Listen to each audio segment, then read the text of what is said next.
नहीं है। शंकर दीन दयाल अब यही पर हो कृपाल, साप अनुग्रह होय जही नाथ थोरही काल। हे दीनों पर दया करने वाले कल्याणकारी शंकर जी, अब इस पर कृपाल होइए और कृपा कीजिए, जिससे हे नाथ थोड़े ही समय में साप के अनुग्रह से इसके मुक्ति हो जाए। करके गुरुजी हर्षित होकर के ऐसा ही हो ऐसा ही हो, उन्होंने यह कर कर मुझे बहुत समझा करके और शंकर जी के चरणों में हृदय रख करके अपने घर को चले गए। काल की प्रेरणा से मैं विंध्याचल पर्वत में जाकर के सांप हुआ। फिर कुछ समय बीतने पर बिना ही परिश्रम के मैंने वहाँ अपना शरीर त्याग दिया। अजोय तन धर्यौ तजौ पुनि अनायास हरि जान, अजिमनु तन पटि परिहरय नर परिहरय पुराण।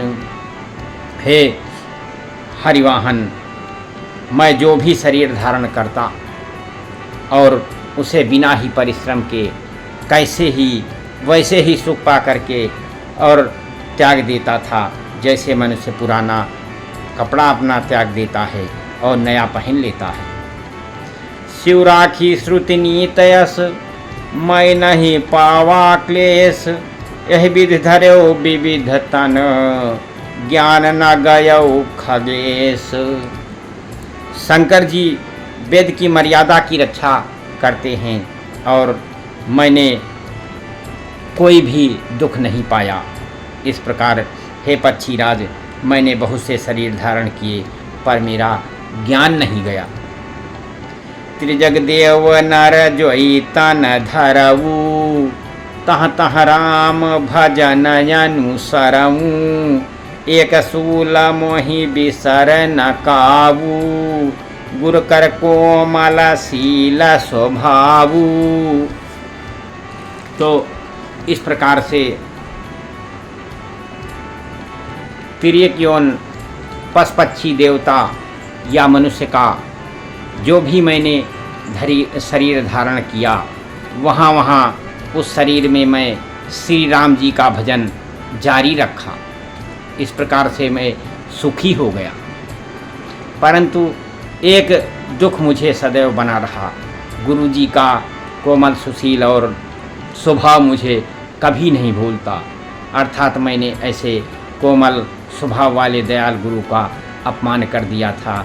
इस पर मुझे दुख में सदा ये दुख मुझे बना रहा।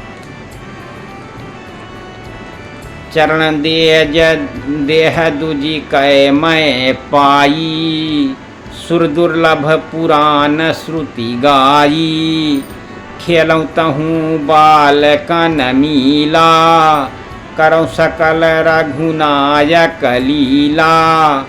मैंने जो अंतिम शरीर ब्राह्मण का पाया, जिसे पुराण और वेद देवताओं को भी दुर्लभ बताया जाता है, मैं वहाँ ब्राह्मण शरीर में भी बालकों में मिलकर के खेलता तो श्री रघुनाथ जी की सब लीलाएं किया करता था।